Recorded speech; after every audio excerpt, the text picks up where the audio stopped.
Hello and welcome to another episode of the CG Garage. This is episode number 339, featuring Liz Montes, the head of production over at the third floor, and also a good friend of mine who I work with back at DD, and as an amazing person. I absolutely adore Liz. Kristen, what did you think of Liz and this podcast? Well, Liz was amazing. She actually was like super interested in movies at a young age and kind of wanted to know how they were made. But when she studied in college, she was going to like work for the UN. And now she's in the movies. So it's just like two completely different occupations. So that was just like a fun story in itself. And just how she got into the business, that I loved hearing about that, and just starting at DD and working with you. Her story of working at third floor on BFG with Spielberg. So when he went on vacation, all of third floor got to go with him to the vacation in the Hamptons, and they shot in his garage. So she just has a lot of little stories like that. Kind of explains what head of production does, and then just goes on to talking about how it's been working during the pandemic. So it's a great podcast, and you get to learn a lot of stuff, but sometimes people don't always talk about the production side of stuff. So I enjoyed it a lot. Absolutely. I think it's very critical that people understand production and how important it is. I mean, it's really that is the viscous grease that makes sure the engine is moving, because otherwise, without those people that make sure that everything is in place, it just doesn't happen. And so having someone that's there and that's extremely organized and can really think and predict all of the different things that are going to be necessary to do a shoot and to run a production is a big deal. And the fact that she's head of production is a really great thing. It's been amazing to see Liz, grow in her career and become the important person that she is. So I've always been very impressed with her. So it's really great. It was really cool for me to be able to do this podcast with her, and I was extremely happy to do it. And we get to learn a lot about Third Floor, which is also cool because obviously they're one of the leading previs companies in the world. Cool. All right, we have a couple of announcements. So Kristen, what is going on? All right, you can find these out at chaos.com/events, but our big news is on September 9th and 10th.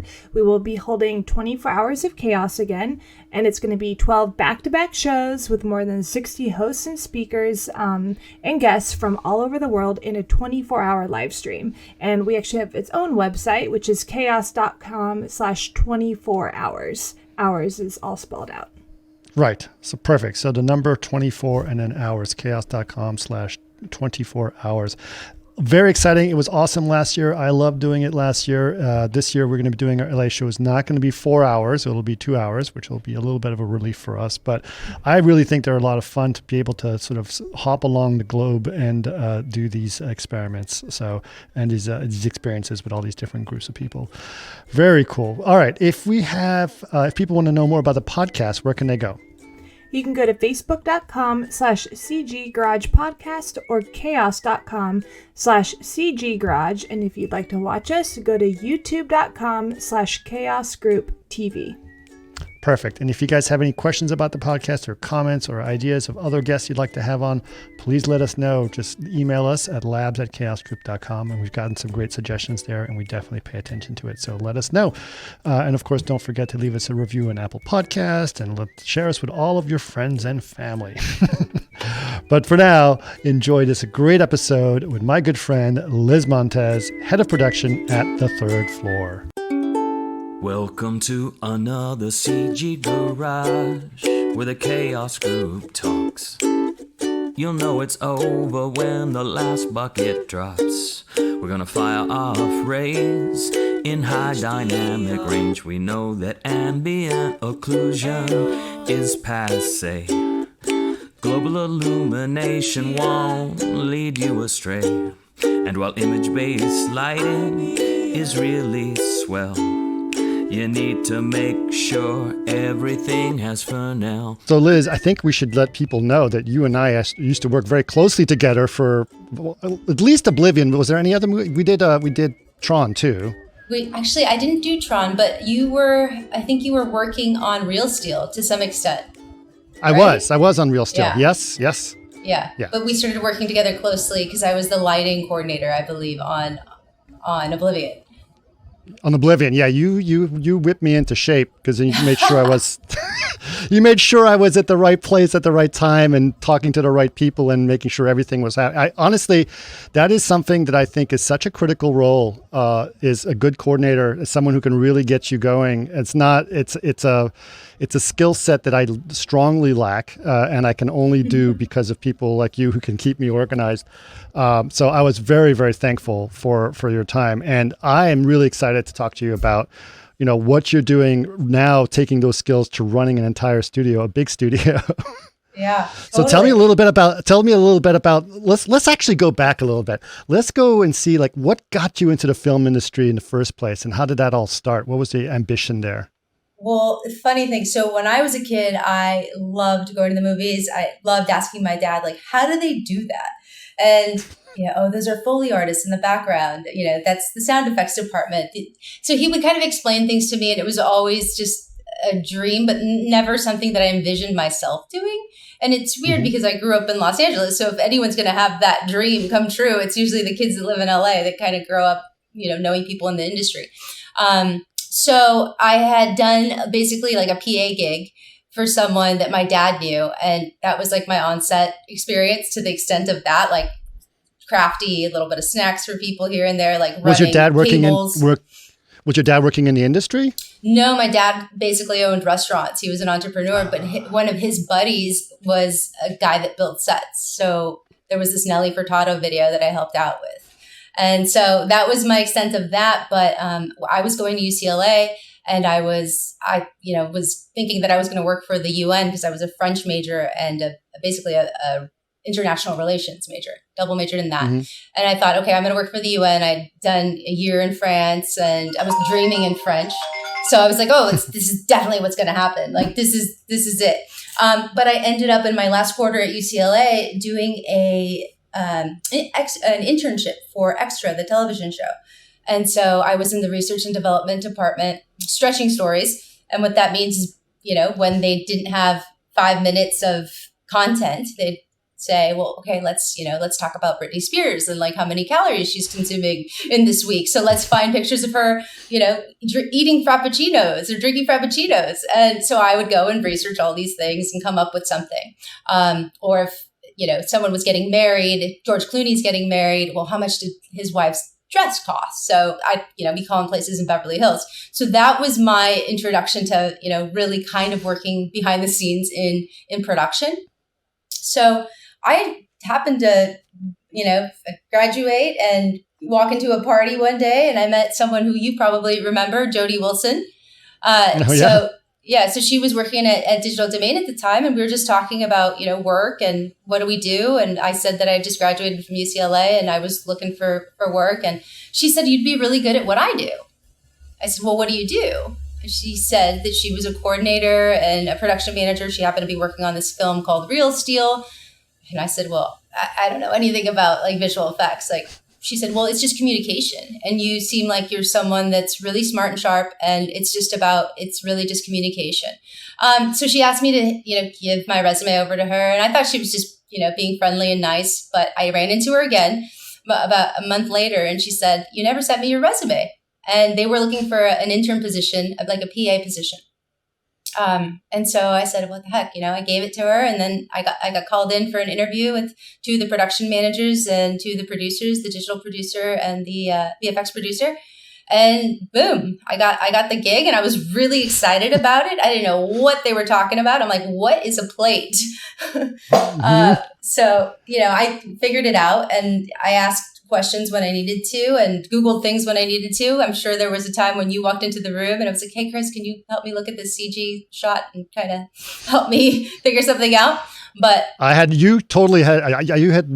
expected you to have a lot more experience than you let on. So you picked it up really quickly. I got to tell you. I did. Yeah, I think I did, because the VFX producer had me shadowing someone that was awesome at her job, Charlene Go, and she was our VFX coordinator. So I started, handling the client conversations and getting stuff ingested. And I really learned quickly and I loved it. So I hopped onto a couple more shows after that at DD. I think I did three, and third one was with you on Oblivion.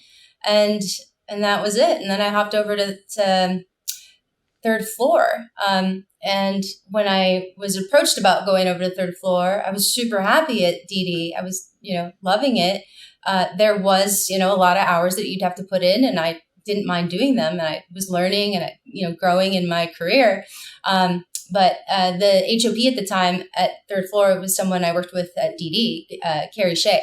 So she said, Liz, come over, come interview. And I said, well, no, I'm really happy here. You'd be really good at this. Come over here. Like the renders, we don't work past 7:00 at third floor. So I was like, really?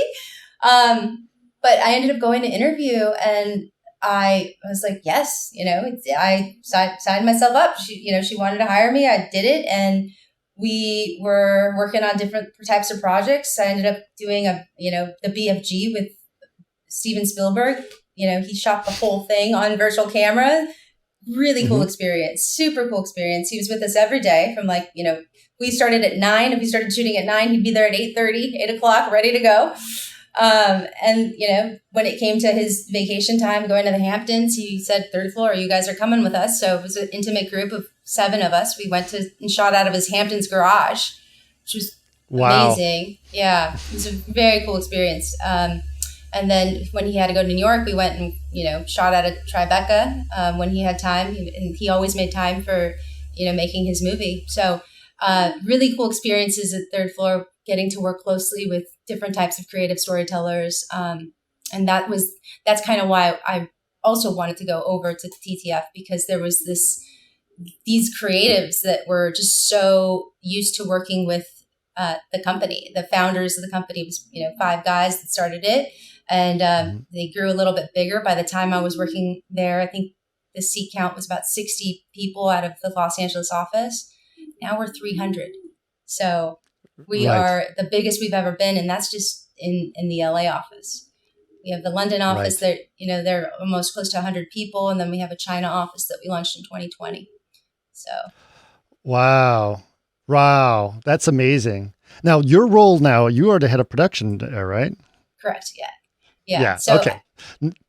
That's a great role, but let's explain. Some people may not know what the role and responsibilities of a head of production are, because I know they're very big. But go ahead and explain what some of the things you have to do in that role.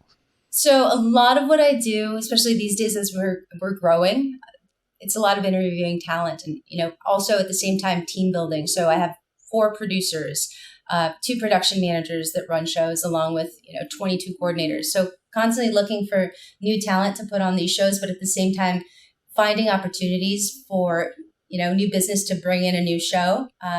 And we're a lot of the day-to-day is strategy. So working with the vice president when it comes to how are we going to keep clients happy with the new technology? How are we going to bring things to set that we know is going to be useful for a director?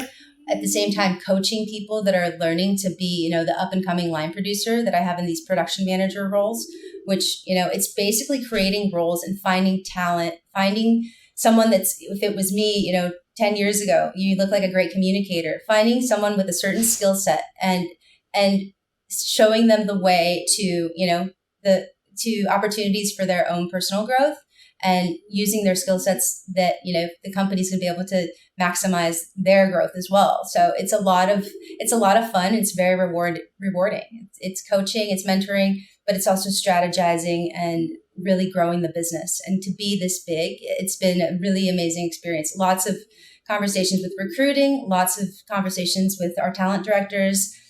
How do we find more people? How do we put them on these shows and keep our shows moving at the pace that we need them to go?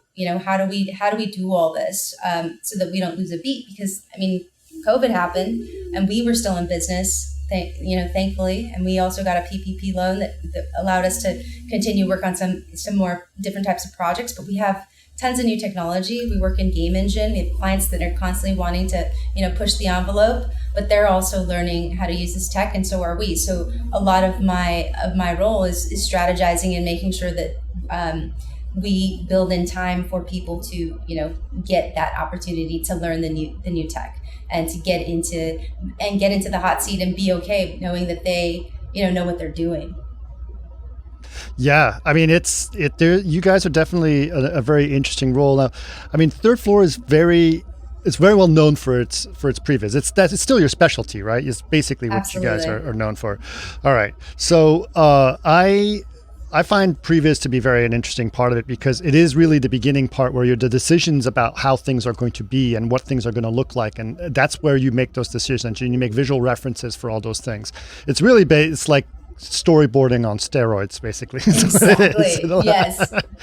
So I think it's really a great role. So obviously you came from digital domain where you're like, we're delivering the final picture, right? You know, you're at the end of the process. You're now at the very beginning of the process and you're coordinating with the most creative people out there when they're creating the most critical part of the critical decision of that creative process. How has that been different in terms of dealing with creative people at that very beginning part? I think it's interesting because you have you get to really see the vision of that storyteller, and every storyteller is different. But you know, as they begin to build these sets, we get things from the art department that they've approved or the studio's approved, and we really get to get into that intimate setting of where is this coming from? What, you know, is this the vision of the director? And usually it is at that point. But so it's really helping them create their story and helping them, you know, prep for set, because that's really what we're doing. We're giving them that visual blueprint to take to set, whether it's, you know, lens selection, camera angles, or getting into an environment that doesn't exist and having them save so much money because they're going to work out all their kinks early on. So by the time they're at set, it's like, I've already figured this stuff out. So it's very rewarding, and I think it's very exploratory because there's so much conversations that happen in the beginning that are about creating that vision, and you really get into the organics of what, you know, who is this character.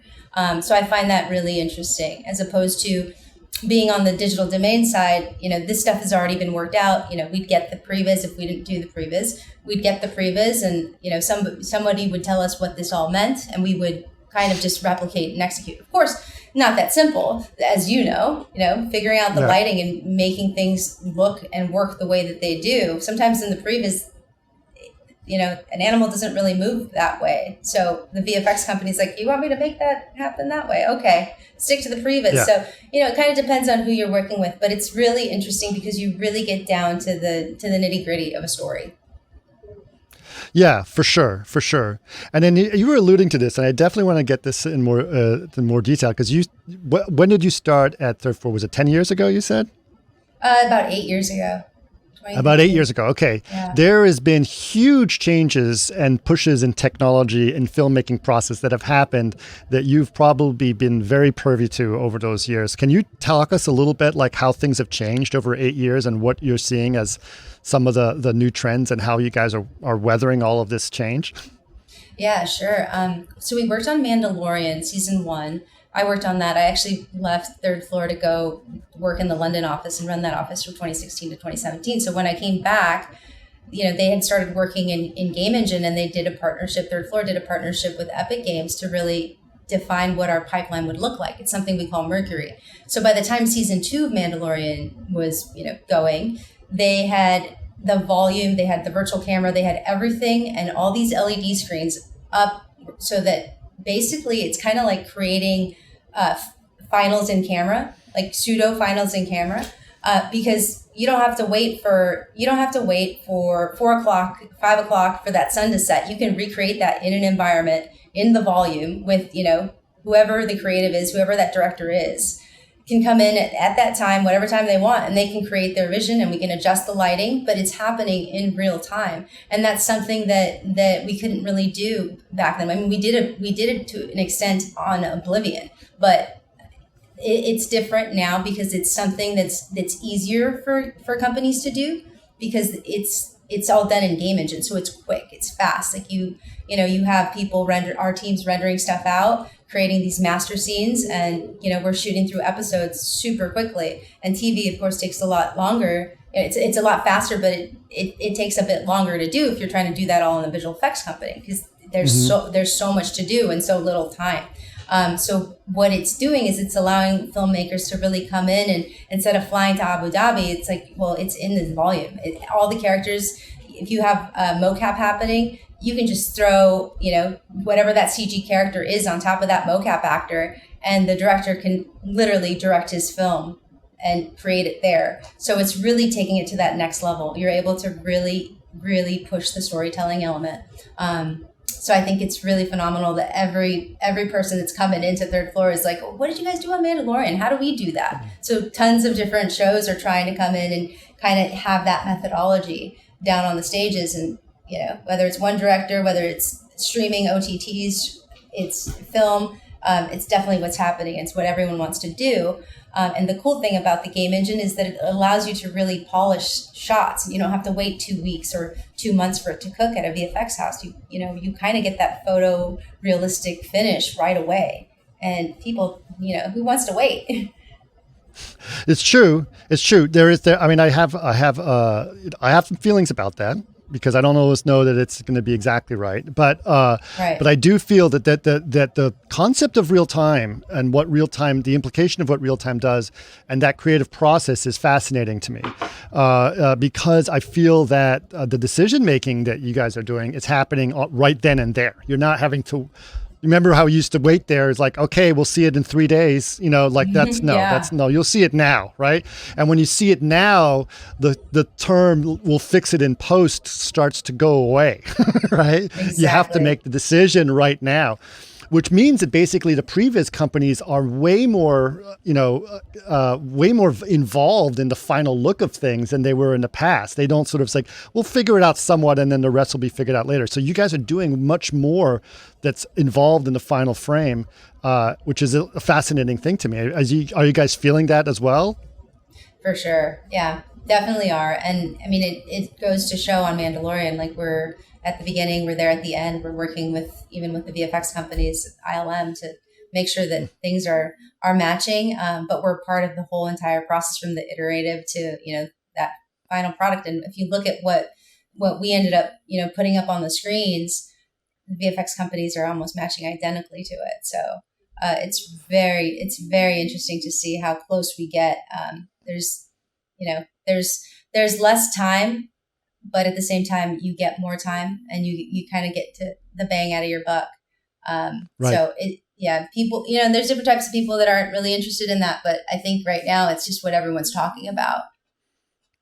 Yeah, and I know that I spoke to several people about this, as well as that there was a lot of people, especially during the COVID times when people couldn't go shooting. It's like, well, we'll just Mandalorian it. It's like, well, hold on a second. It's not necessarily a magic bullet for everything, but it is an interesting tool set. Do you think that specifically the pandemic has sort of created an urgency for this type of idea of virtual production, be it through LED walls or any other kind of virtual production that you guys are doing? Do you think that's actually had a push the technology further in that way?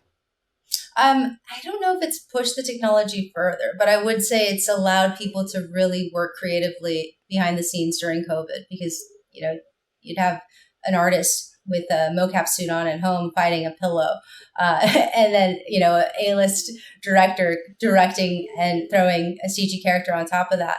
So it's definitely allowed people to not have the limitations, like they haven't had to physically be there, and with the constraints of COVID, and in the midst of, when we really got shut down, that we were able to pick back up pretty quickly because of this technology. And I think it's probably just drawn even more attention to it.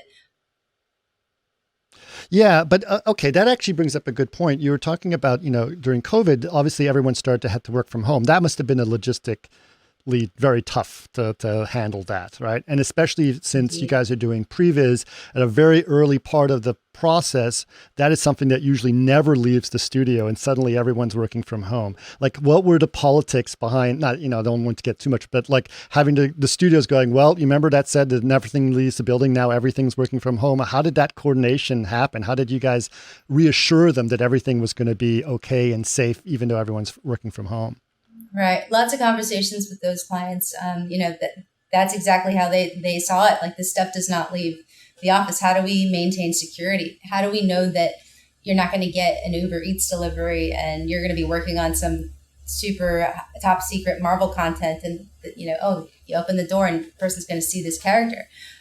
So in terms of security, and in terms of security in in the bedroom, wherever it is that you're working out of, it was re-NDAing. It was also the client coming and saying, you know what, these are the new constraints of how we're going to work from home. This is the new NDA.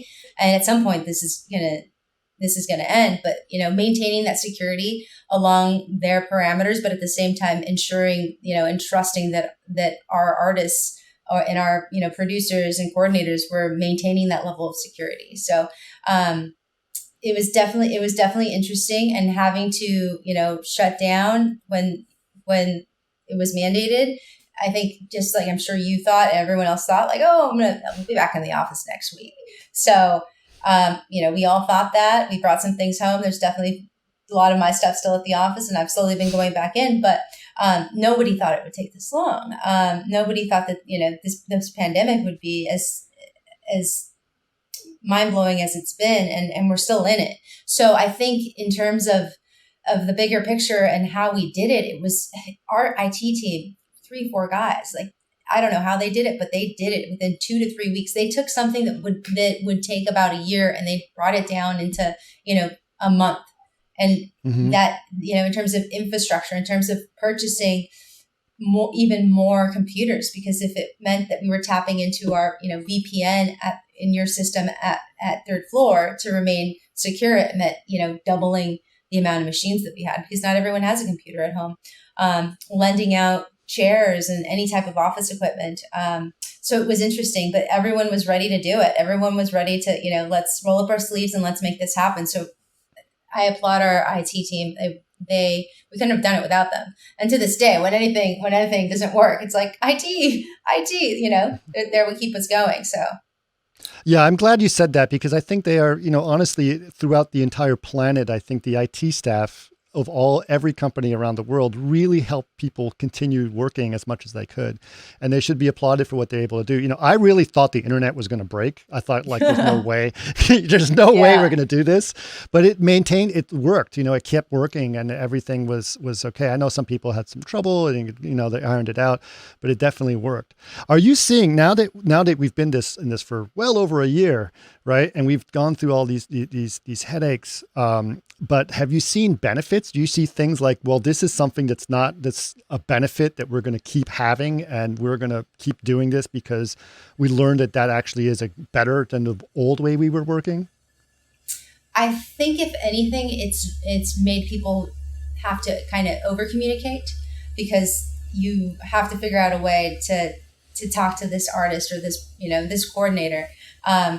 So it's really made people have to dig deeper and, make sure that their meetings make sense. Because otherwise, if there's just meetings that are on the calendar and it doesn't make sense, like, let's remove them. But what do we really need here, people? So in terms of the way production works and in terms of the artists, I think that it's harder, but we've made it look easy. Like, there are people, I've hired at least 20 people in the past year, at least 20 people that I've never met. And even last week, I went to lunch for the first time with my line producer, who I hired, and she just moved here from Brazil. And I feel like I know Anna because I talk to her 3-4 times a day on these video chats. And I recognized her. I pulled up and she got in my car, and it was just like, hi, I knew who she was. She knew who I was. We talked the whole way to lunch. We wouldn't stop talking, but it's like, you feel like you know someone, and you kind of have to create that environment. And that's hard. I think also for artists, sometimes they can be the type that, they put their headphones on and they're in the darkness, like they're working on whatever their vision is, whatever they're asked to do. It's easier, I think, for production people, but at the same time, for production people in doing this stuff, it's definitely, it's something new. And it's something, if you asked me 5 years ago, if we'd be able to achieve what we're doing today, I'd be like, no way, it's not possible. But when you're forced to, you figure it out. Yeah. Yeah, absolutely. I think it's amazing what people are figuring out these days. I mean, it's just, there's a lot of, my wife's a flame artist, right? And she works from home, and she's like, it's really great because I'm home and I don't have to, be, locked in the flame room, and I can work and do what I need to do. But also it's really bad because I don't know when to stop working. So, yes. And that's been a big problem, because there's no like, oh yeah, I can just the computer's always there available for her to do something, which is tough. Yes, indeed. But when you're doing, like, you mentioned, communication, and that's something I think that is very interesting and probably a huge challenge when working from home. Previs is a lot of communication, a lot of how is this going to look, and describing things and looking at things, and doing that with video chats is probably a real challenge. Have there been challenges that you've been able to overcome? Like, how do you manage those things?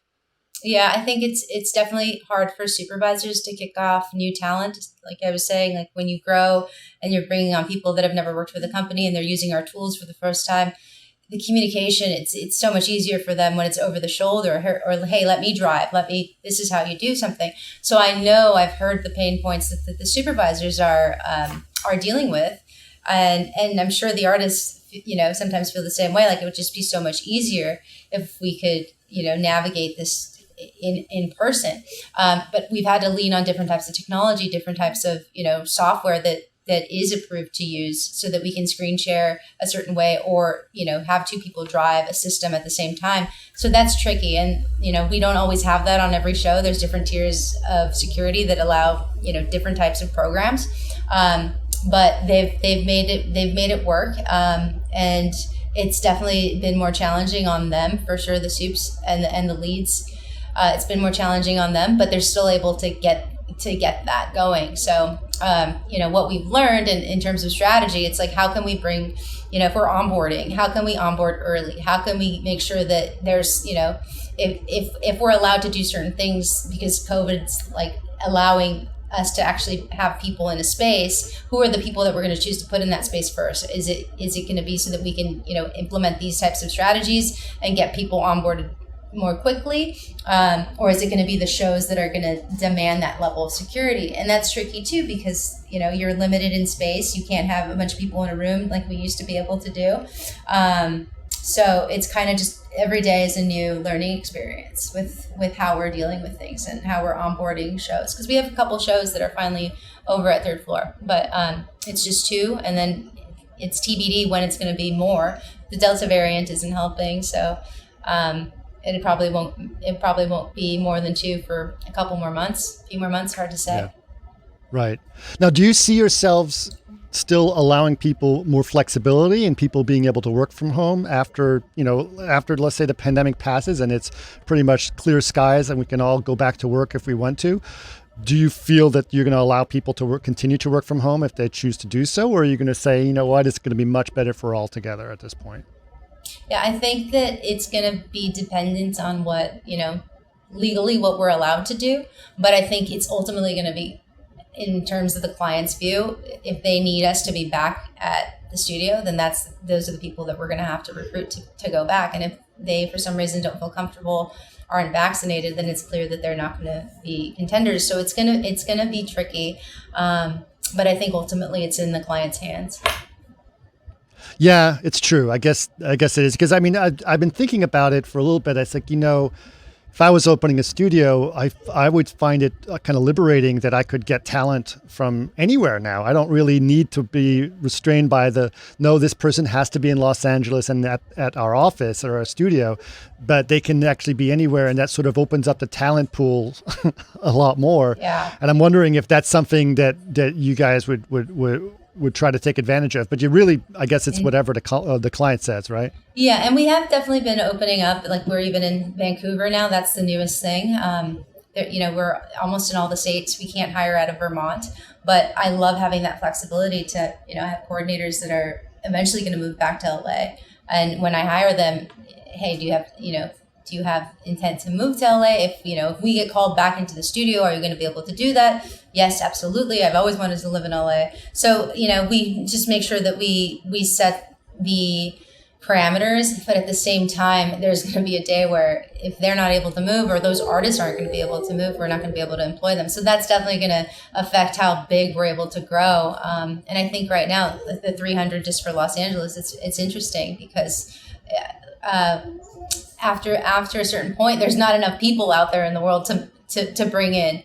So we've had to be very selective in terms of how we hire. And, we've been going into different types of disciplines and creating different types of new roles during this work from home period, because we're allowed to hire differently. So culturally, it's been very interesting. Yeah, I bet. I'm really curious. You just said you're not allowed to hire out of Vermont. Why is that? I don't know. I'm not sure. I think I'd have to talk to the HR team, but I think it's just contracts and different Strange. rules. Yeah. Yeah. Yeah, you never know, I guess, but that's very interesting. So yeah, I'm glad you're able to do that. I think it makes sense. I think that obviously, like you said, whatever the studio wants, and communication is important. It's very hard. I mean, I can imagine just trying to do a Zoom call with Steven Spielberg and him trying to explain his movie to you. Probably very complicated and tough. But what do you see, coming out of this? Not just, obviously the pandemic. We've talked about that enough, but what do you see as the future of previs? I mean, obviously, virtual production is going to be an important part of what you guys are looking at in terms of your future. But what is your vision of what you guys are doing in a filmmaking process and how that's going to change? I think we're constantly going to be evolving and adapting with new tech, and I think that's constantly going to be what pushes us and brings different clients over to us. But I think the biggest thing is getting people. Because we're hiring game engine people now. And at some point when I came back to third floor, I left to go do Terminator 6. I went back to VFX for a minute. When I came back, I was like, what is this game engine stuff? So it's immersing people and getting them comfortable, getting supervisors comfortable with the new tech. This is buggy. I don't know how to fix the bug. What does that mean? And for me, it's like, well, how quickly can we produce shots? What's the new quota? How can I bid this stuff out? So I think we're constantly just going to be adapting with whatever the new tech is, and at the same time competing with other studios that are using that same tech and pushing that same envelope. So I think I'm not sure what it will be, but it'll definitely be quite the race to, as usual. Who's doing what now? How do we do that? Right. I mean, that's the thing, right? It's that whatever the latest technology is what people are looking to use. And that's going to be, you have to stay on top of that because that's going to become something that's going to drive business towards you, right? So technology is actually a center point of your business, right? Absolutely. Yeah. Yeah. Okay. Well, that's cool. So, but real time is also something that you guys have mentioned quite a bit, and the fact that you guys are looking for game talent, right, to do that. Mm-hmm. Suddenly, this is a new type of talent. Do you feel that you're able to find that talent easily, or is it highly in demand and extremely competitive, as I assume it might be? It's definitely the latter, but it definitely means going out of the box and who can we talk to at these schools and how do we bring on these new industry people and get them into our system. So we've created a lot of new programs, which I think is super interesting, where we call them something, which is, I won't even say it out loud because it's a funny name, but, we bring on these people that work on shows and learn and mentor under someone else. That's, it could be a big project, but that's the only way they're going to learn, real hands-on experience. And the only way we're going to get them here is to start looking, when are they graduating, and really going out there and figuring out, well, when do those kids graduate? When do those kids graduate? Because they're the ones that are the most eager too, and that really know the latest tech, because everyone else is pretty much employed at this point. Business is booming in film, which is a really great thing to hear. But it's also interesting. So are you going, like you said, you're going to schools and you're saying this is a skill set that we need, and you need to start training these people now in that skill set, right?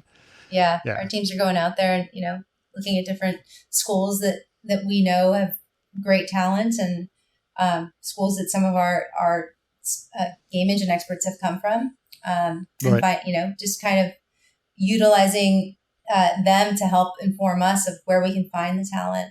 Because at one point they graduated, and they're the ones that are the subject matter experts, leading the way and kind of in charge of how we book people onto shows, and what are these new roles that we're creating? What does that mean? Inform us so that we can strategically come up with something that makes sense, and how do we bill for it? So It's been a very cool process, and I love working with these guys. They're really talented, cool people. That's interesting also, because I think, obviously you guys are filmmakers and you're hiring game people, right? And they're bringing in a skill set of the game engine and all that, but they don't necessarily have the skill set of making movies, right? And they don't necessarily know that. So is there a lot of cross-pollination that's happening between these two people? Like, I'll teach you how to make movies if you teach me how to how to make game engines? Yeah, Third Floor does a really good job of having different types of courses and different types of programs throughout the year. Like we have a master's class. So if you happen to come from a game engine school, and for some reason, if you were all just about games and you want to learn how to be a storyteller, there are classes about that. There's this master class, and if you want to produce or you want to direct, there's a budget that they'll give you. And we have different people come in from the industry. It could be producers, directors, different types of visionaries that come in and have their lecture. And at the same time, we put people together in these groups of producer, director, and everything under the sun, and they go and they shoot something.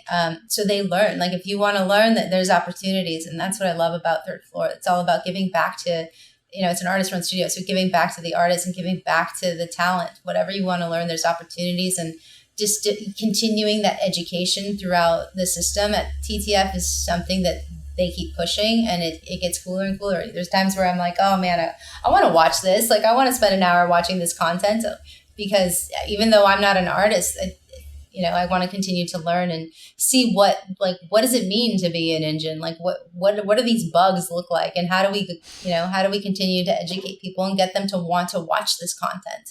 So, if you got 6 hours of video content, people don't usually have the time to watch it, but how do we get them to be excited about it? And TTF does a great job of really putting it out there and getting people to check this stuff out. Yeah, that is really interesting, to sort of think about how that affects people. And speaking of, education, when you and I worked out on Oblivion, it was interesting because Joe knew about CG, right? He came from the CG background. And that was one of the rare moments where suddenly the director knows about not those kids on those computers making those crazy things. That's the way they used to see us. But then it's like, no, I know what I'm talking about. And it was kind of an interesting thing to have someone on the director side, on the studio side of things, that really sort of communicated things very clearly in terms of computer graphics because of their experience.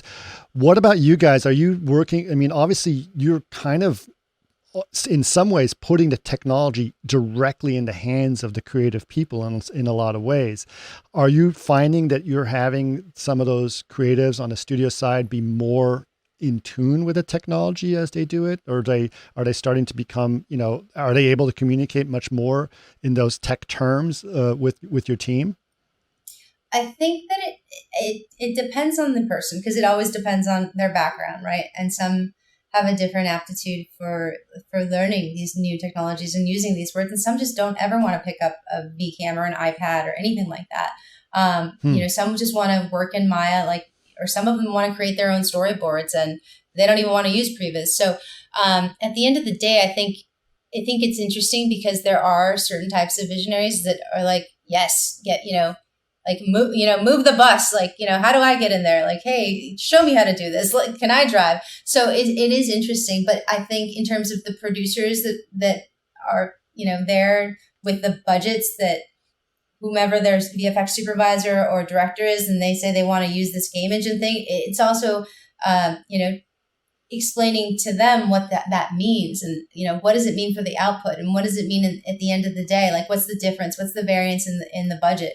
And how is this going to be useful to tell the story? So it's definitely been an interesting educational process for me as someone that kind of was like, oh, what are you guys doing now? And there are clients that are like, yeah, what does this mean? So I think that's also the fun part in terms of explaining things to people as they learn, and they come back on their next film if it's producer and they're like, let's do the same thing we did. Let's use that same methodology. Love the game engine. We love, this is the stuff that we want to talk about, and this is the new jargon. So it is cool, and it does depend on who your audience is. Yeah, I'm sure. Do you feel that the technology? I mean, sometimes I always used to make this comment that if the only tool you know how to use is a hammer, everything looks like nails, right? Which basically like means that every you can. I like, for example, I always say creature design always looks like someone did it in ZBrush. They all look the same. They like this the same design of the same creature every time. And sometimes that what I basically imply by that is the technology sort of leans the creative in a specific direction. Do you think that this technology has changed some of the direction the way people think about, and they're now creating a new kind of stories that are enabled through this technology, or do you think there's something that's different about the stories they're making because of this technology?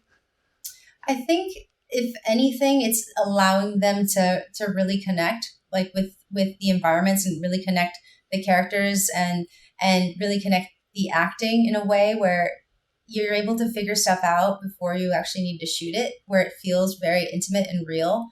So if anything, it's kind of pushing the envelope there early on.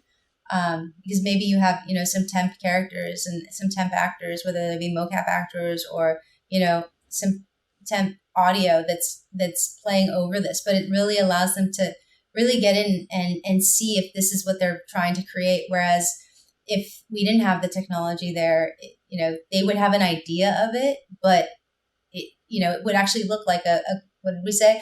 Storyboards on steroids. What did you use? On steroids, yes. I was like, what was the drug? But it would look that way. And so with this new tech, they're able to kind of really see it and feel it. And I think that's huge when it comes to storytelling. It's like, imagine going to a movie and it not having audio or music. There's so much movement that you get. There's so much that comes out of the audience that way. So I think that they're able to do that at least. Yeah. What I think is fascinating, is that there's a lot of decision making that has always been put off. I mean, I could have mentioned the fix it in post attitude that people used to have, right? But that because you're pushing so much more, looking at so much more on screen, there's decisions being made are much more.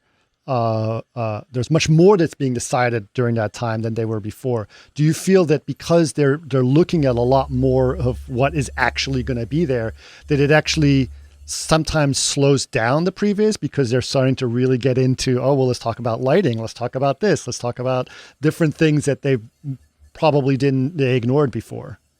Yeah, definitely. I think it will always depend on who's doing what, but I think it can overcomplicate. And I think sometimes when people are considering using certain tech, we have different versions of that tech. So if rather than going, full blown virtual camera, we have something that's as easy as just on an iPad, and it's kind of getting them to see if this is something that they want, and is this going to be distracting for them, or is this going to be useful for them? Or maybe they see that, that's not for them, but let's actually use this iPad to get into like sets and to really see if we can feel what it's like to be there for art department stuff, so that when we start creating things, we see how big we can really create it. So sometimes it allows them to go a different route and figure out what the tech is that they want to use, or no tech at all, because it could be too distracting for whomever that creative is. I think it just depends on their appetite. Yeah, well, that's interesting. That's interesting for sure. So one of the things I was going to ask you, but it's going to be hard because you guys work so early in the process of the filmmaking. So whatever you can talk about as a film is probably been done. You worked on it years ago, right? So I'm really wondering, can you tell me about some of the cool, what projects can you tell me about that you're really proud of, or you had such a good time? Can you give me one of the projects you were working on that was really cool? Yeah, we just worked on Loki, and that was one of the first, streaming projects that I worked on for Marvel when I came back from VFX. So I thought that was really cool because you're getting into Marvel and you're getting into the television side of Marvel and the episodic, and there's so little time to shoot these, but at the same time, we still need to get it all done. And if anything, it's looking at different ways to strategize with producers on that side of the fence in terms of like, how can we achieve this? Does it mean, creating a different type of technology that we're going to use for this? And in that case, it wasn't that. It was traditional previs in Maya. But at the time, if they had done that, our game engine pipeline probably wouldn't have been ready to unleash for the episodic.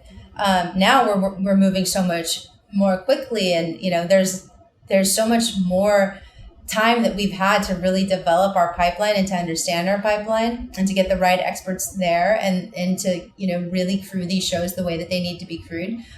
So a lot of it was also done during COVID with that PPP money, where we were allowed to really create our own stories and get people to get immersed and to figure it out together. Because if you're like me, you don't really learn until you're there doing it yourself. People can tell you the way the game engine works or the way filmmaking works, but unless you're there doing it and you have a client breathing down your neck or being telling you to keep exploring and loving what you do, you're not going to get that rhythm or understanding until you do it yourself. So Loki was a cool experience because it was the usual business of previs and then getting a bunch of stuff back from set that came back very quickly, and team building, and continuing to build through post, because we're part of the post viz too, and that post process, and getting stuff over to the vendors quickly. So it's definitely accelerated. So that was an interesting experience. And I don't know if you've watched Loki yet, but it came out fantastically. Like I love it. I loved it. I've loved watching it. Well, I'm glad you're proud of it too. It's always wonderful to have that. There's certain movies that I've worked on that I've never watched, so sometimes those aren't so great. But there's certain movies that I saw. Like I remember Real Steel. It's like, this is gonna be whatever, some robots fighting, and it's like, this is a really good movie. I really loved it. I loved it. I did not know it was going to be as good as it is, and I think people are starting to realize it's a streaming, like it's a secret success movie. It's really cool. I am curious about streaming. Obviously, streaming now has really, really taken off in a lot of ways. And you guys are probably extraordinarily busy, as you've been implying. You're hiring like crazy. Is streaming really going to change the way you guys are operating in terms of, as opposed to the traditional summer blockbuster films that a lot of the big films that we've been working on? Do you think streaming is going to change the landscape of what you guys are working on? I don't think so. Because, Marvel, we're still working on Marvel stuff, and if anything, it's more content to be working on. So I think with COVID, it's also minimized the amount of features that were greenlit for a certain amount of time. So there was definitely more streaming to be working on, because that's kind of was the safe zone for our different types of studios. It's like, well, let's keep that going, because we know that people are going to be home, and that's going to be an avenue we can continue with.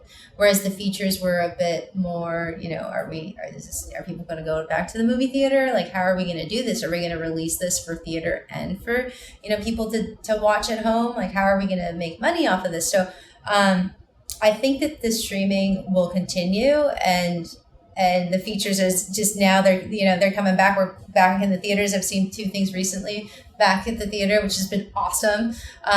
But it's still navigating COVID, and how are we going to continue through this? So. Yeah. It's going to be, I still think it's going to be a challenge to figure it out. Honestly, on a personal level, I love the fact that there's so much more stuff out there to be available. That there's, obviously, if you want to watch Marvel stuff, you got lots of content of Marvel stuff, and you got it both in theaters and you got it on your, Disney Plus. If you want to watch, there's just so much content out there, and movies and series. And I think there's so much creativity out there right now in terms of the different content. And I'm really happy about that, because it makes me, I love chewing through movies.